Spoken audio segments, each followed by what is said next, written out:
Good afternoon, and welcome to the Middle East Forum's webinar and podcast series, Israel Insider with Ashley Perry. I'm Stacey Roman, and I will be moderating this discussion today. We're pleased to have Ashley Perry, advisor to the Middle East Forum's Israel office, join us here each week to update us on all the events going on in Israel. Mr. Perry will be giving us a briefing on current Israeli affairs for 15 minutes, then open it up for questions. Should you wish to ask a question, please use the Q&A box located at the bottom of your screen to type your question. And with that, I will turn the discussion over to Mr. Ashley Perry. Thank you very much, Stacey, and good evening from Israel. There's really only one place to start tonight, and that is with yesterday's remarks, outrageous remarks by Palestinian leader Mahmoud Abbas in Berlin, of all places, at a public meeting with the Chancellor of Germany. I would say repeated, because it's actually been something he said many times, especially in Arabic over the years, a demeaning, a trivialization, even appropriation of the Holocaust by answering a question from a reporter, I believe, that asked whether he was prepared to apologize or accept some responsibility for the murder of Israeli athletes at the 1972 Munich Olympic Games. Very famously, Israeli athletes and their coaches were murdered in the Olympic Village by Palestinian terrorists associated with the PLO. And many people feel that Mahmoud Abbas, while not involved in the actual events himself, was still connected to it as a leader of the PLO at the time. And he was asked whether he will take responsibility. It's becoming quite an issue because it's 50 years since those games, and Germany want to have a memorial, and actually that's controversial because the families of the athletes are boycotting that memorial, which is an embarrassment for the German government, obviously, because they feel, the families feel that they haven't been properly compensated and hasn't been acknowledged for the failures of the German police at the time. They sort of stood in the periphery and let them, as some would suggest, let the murders happen without really, too much involvement. So this question was very much on the mind of German journalists and politicians. So the question was asked of Mahmoud Abbas, and he said, I can give you 50 catastrophes, 50 murders, 50 holocausts perpetrated against the Palestinian people. And as one can imagine, this caused a massive furore. Most obviously in Germany itself, and there was actually quite a lot of attention in the German press and in German political circles, the fact that the Chancellor, who had earlier dismissed the apartheid analogy, did not say anything, did not react in any way. There was an excuse that these were the last comments, so he had no time to react, and obviously afterwards put out a condemnation, etc. But the comments were made, and they caused quite a reaction in Israel with condemnation, as one can imagine, from left to right, when it comes to the trivialization, the appropriation, the minimization of the Holocaust. As one can imagine, the politicians across the spectrum are very sensitive to it. It certainly was a massive own goal for Mahmoud Abbas. Not that too many people in Israel believe in him in any way. You don't find too many supporters of Mahmoud Abbas, of the current PA leadership in Israel. The only sort of coordination that's happening these days is security coordination, the allowance of permits for workers, some business coordination, taxes. Obviously, Israel collects taxes on behalf of the Palestinian Authority, but no one really believes in Mahmoud Abbas as someone who can deliver a peace deal, except for on the real extreme left. What did happen behind the scenes after that is those who have had some relationship with him, again, it's mostly at the security level, as Defense Minister Benny Gantz and current Prime Minister and Foreign Minister Yair Lapid. And what happened next was that both of them sent messages to Abbas through their office that this was absolutely unacceptable, and they demanded an immediate apology and immediate retraction. It got to the point apparently where Israeli teams were allowed to go over the retraction and apology by Mahmoud Abbas. Obviously, he said he was misunderstood, or he didn't mean that. He just talked about general crimes. And he did say that the Holocaust was the worst crime of the last century or modern history, whatever he used. But of course, those who understand Mahmoud Abbas's background understand that he is known as Dr. Mahmoud Abbas only because he has a doctorate from, I believe, Moscow University, somewhere in the former Soviet Union. Basically, his doctorate is on Zionist collusion with the Nazis during the Holocaust, where he debates or denies central aspects of the Holocaust, including the number 6 million. He says maybe there were no more than 850,000 Jews killed in the Holocaust. No one quite knows where he gets that number from. But basically, his doctorate was based on Holocaust revisionism, if not outright denial. And it seems that this is something that's permeated throughout his career. It permeates a lot of Palestinian leading officials through the media, etc. Of course, Mahmoud Abbas's party Fatah put out a statement claiming, he was the victim and he just said what was right, etc., etc. But this, if it was at all possible, puts him even further outside the circle of peace in the eyes of the Israeli public, which again just presses into that the fact that people ask from abroad why the Palestinian issue is not on the political agenda, it's not on the election agenda, because quite simply it's actions like this, it's the incitement that continues all the time, the rejectionism, the disbelief in the right of Jews to have any sovereignty in any land. Basically, there's very, very few people in Israel, and it's shrinking. Well, certainly every day, from yesterday, who believe that the Palestinians are willing or able to come to a deal. So Israeli political elites understand this and understand that there's no point even engaging in it. There's no deal to be made. So the only cooperation or relationship is on the security coordination. So that's really what many Israelis have been talking about. Going back to the sort of political level, where we had the long-awaited or not entry of Gadi Eizenkot into the political arena, a former chief of staff of the IDF, not one with a tremendously interesting background, not one who was remembered necessarily fondly or badly. But he was choosing between Benny Gantz and Yair Lapid's party, and Yair Lapid's Yesh Atid at one point thought that for sure he was going to join their list. And in the end, he decided to join Benny Gantz's list. And why is that significant? For a few reasons. First of all, Gadi Eizenkot said many times that he wanted to join a party that had a chance to lead a government. Now, if you look at the numbers, you can argue there's no comparison. Yesh Atid are polling in the low 20s, and Benny Gantz was polling in the low teens. I think 12, 13, something like that. But as I've said before, Benny Gantz probably does have a better chance of being the leader of a future government. Again, it's a slim chance, but certainly a better chance, because he would be more acceptable if Netanyahu does not get that all-important 61 in November.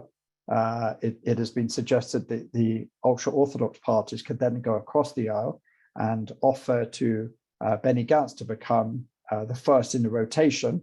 We know before that there was a rotation between Benny Gantz and Netanyahu came first, and there was no intention, nor was any result in Benny Gantz ever becoming prime minister. But this time, there has been background deals or background discussions, at least, that he would be first. And obviously, Benny Gantz, I'm sure, wouldn't be naive enough to agree to become second after what happened last time.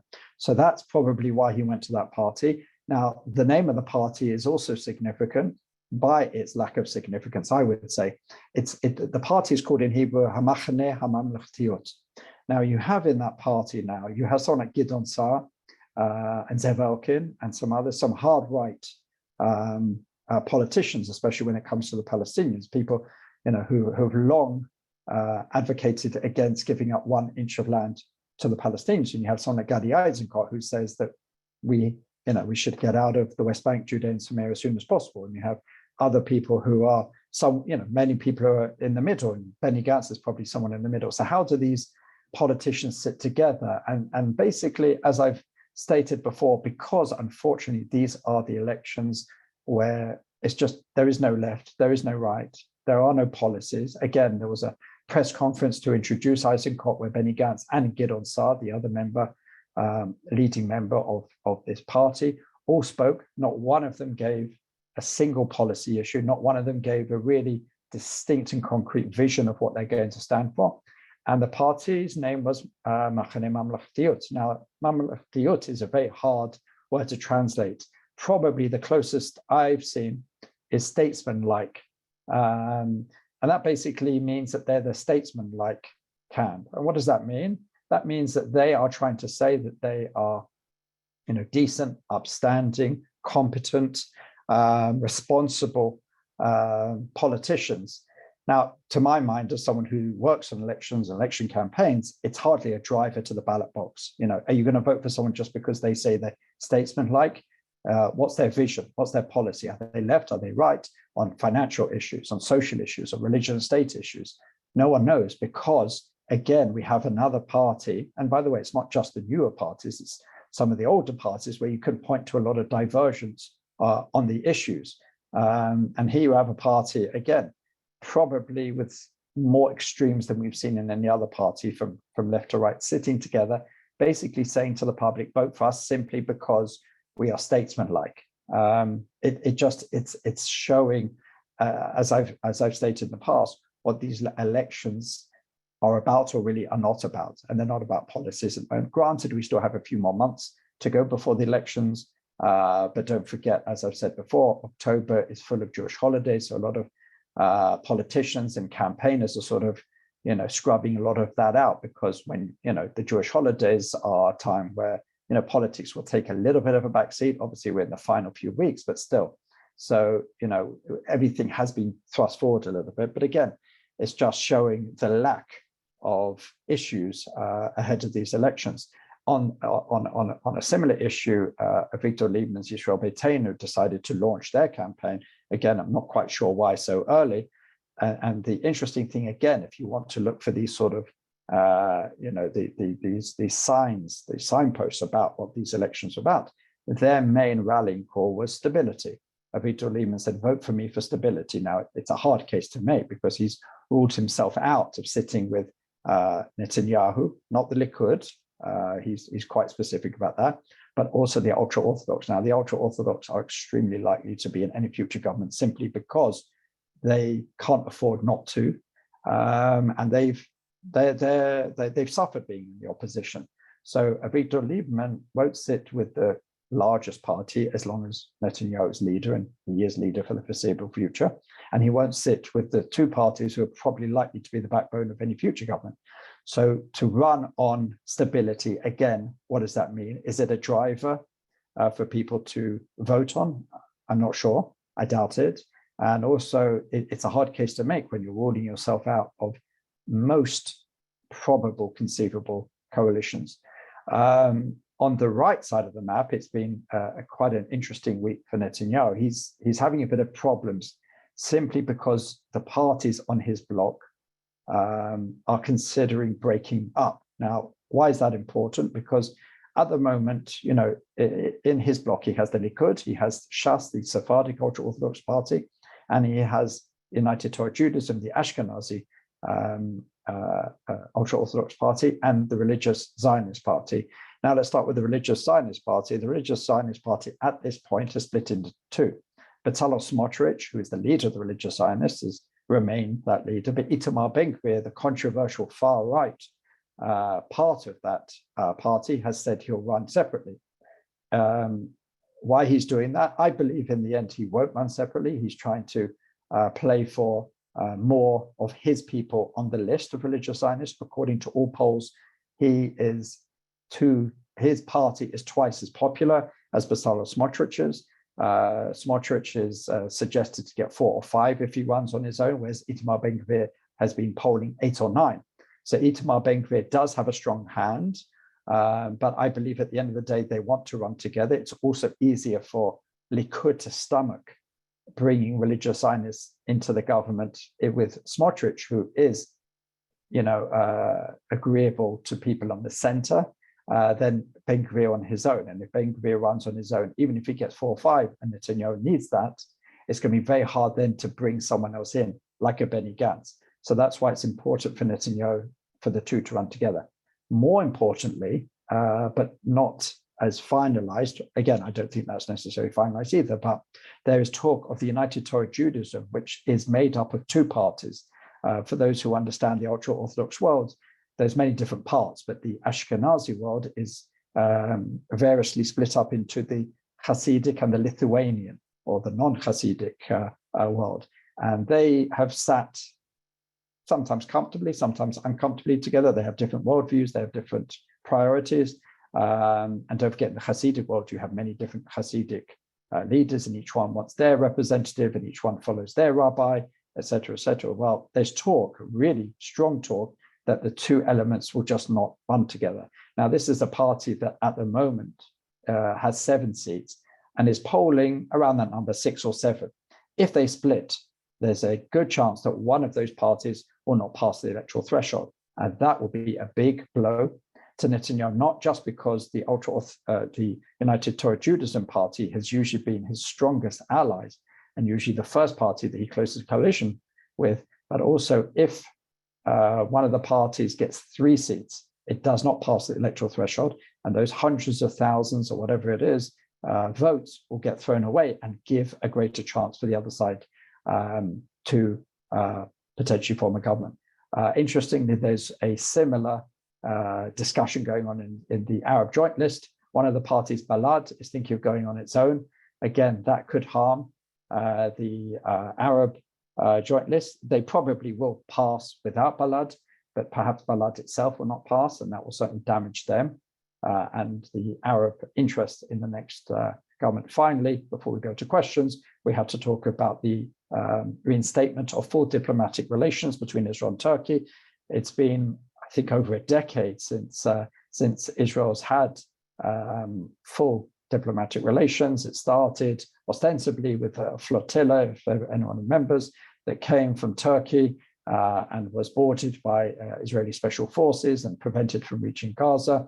And over the years, President Erdogan of Turkey has been a real thorn in the side of Israel, really bashing it at every opportunity, removing its ambassador from Tel Aviv, et cetera. But in the last year, with the meetings, especially at the presidential level of Erdogan and President Herzog, relations are really getting back on track. Is that an about turn by Erdogan? Is he suddenly a lover of Israel? No, because of Turkey's increasing economic and diplomatic isolation, and especially because of the economic situation that's happening in Turkey. Erdogan can no longer ignore Israel. Israel is a major player, especially since the Abraham Accords, even more so, let's say, and especially in the West and the US and Western Europe. So it's a calculated decision by President Erdogan that they will reinstall diplomatic relations. There is talk of a full return of ambassadors and consul generals. No date has been set, but certainly it is a major step for the region. We used to say before Erdogan came to power that the Israel-Turkey alliance was the foundational stone for stability in the region. We're certainly not back to those days, and we won't be back to those days for the foreseeable future, but certainly this is a major diplomatic event that was released tonight. And with that, I'm happy to answer any questions. All right, thank you so much. The first question we have in is, do you view this, from one of our viewers, do you view this improved Israeli-Turkish relations as positive?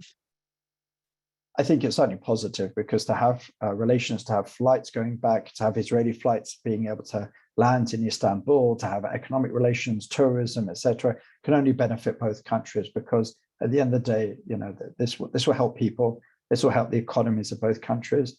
And it's important that Israel and Turkey, if they're not necessarily best friends, which they certainly are not, at least they're not the enemies that they have been in recent years. So I think this will certainly be viewed positively around the world, and it's certainly a positive step. But we're not where we were, as I said at the end. Thank you so much. And Barak Korkmaz asks, is the Turkish-Israeli rapprochement targeting Iranian nuclear program, the Iranian? particular problem? I mean, one of the major episodes, which also showed that Turkey sort of understands its role with Israel and its place in the region, was what was it, a couple of months ago, when Israeli tourists were being targeted by Iranian hit squads. And I think we talked about that when it happened, and it was a very difficult time. There were people being dragged from markets by Israeli intelligence because there were Iranian hit squads waiting for them in their hotel rooms and things like this. I mean, real sort of James Bond stuff. But the interesting thing here is that Turkey was working very, very hard to help Israel. Israeli intelligence is very good, it's very strong, but to have the local domestic knowledge that the Turks were able to bring to the table and help Israel, I think, was probably a major needle that moved the needle. And a message was sent during this whole episode to the Iranians, to the Iranian leadership: you don't do this on our territory, you don't target our guests. There's no love lost between the two countries. Turkey is certainly not a major leader for or against the Iranian nuclear deal. I'm sure they are not necessarily happy about it, because they are rivals in the region with the Shiite Islamic Republic. But it's still Israel that's leading, the sort of rejectionist camp against any return to the JCPOA, which does seem to be getting closer by the day. Thank you so much. Carrie Hillebrand asks, Turkey and Israel agreed to restore the full diplomatic relations, as we've been talking about. Will Turkey distance itself from Hamas and the Muslim Brotherhood? Well, the Muslim Brotherhood, no, because that's an ally to the Erdogan regime. But Hamas is definitely one of the issues which has been discussed, and Hamas will certainly find a less friendly presence in Turkey, even it has in the last few months. And some Hamas operatives or leaders have been told to leave Turkey, and that's certainly a big part of the ask from the Israeli side. The Turkish foreign minister, had to. He came out with a statement that this will not dampen their support for the Palestinian cause, etc., which Turkey have long championed and seen themselves as the leaders of the Palestinian cause in the region. So they had to come out with that. But as far as Hamas, there's certainly been many steps taken by the Erdogan leadership in recent months, and I'm sure in the coming months to distance themselves from Hamas as much as possible. Understood. Robert Larrick asks, isn't Russia and specifically Iranian Shia aggression and supremacy also a threat to Israel currently? Not currently, always.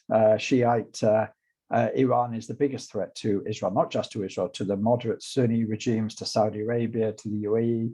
It shot rockets recently, and its proxies are shooting rockets at Saudi Arabia all the time. In Lebanon, they're a problem. In Iraq, they're a problem. In Syria, it's a problem. But they and also in the West in general, we heard recently about attempts to assassinate John Bolton. We saw the attempt to assassinate Salman Rushdie. Famously, he was under a fatwa by, I think it was Ayatollah Khamenei. So Iran isn't just a threat to Israel, it's a threat to pretty much the world. But certainly Israel is most worried by the Iranian nuclear weapon attempts to reach nuclear weapons. And their support for Islamic Jihad in the conflict that lasted a week, a couple of weeks ago. Their support for Hezbollah. I mean, yes, Iranian influence, always negative, is all around Israel pretty much all times. There's nothing current about it. It's been going on for many, many years, and unfortunately probably continue. Thank you. Eric asks, do you think the Israeli public thinks Israel won the recent engagement against the Palestinian Islamic Jihad, or was the fact that it was a fringe group, or the fact that a fringe group was able to launch over 1,000 rockets at Israel indicate Israeli weakness?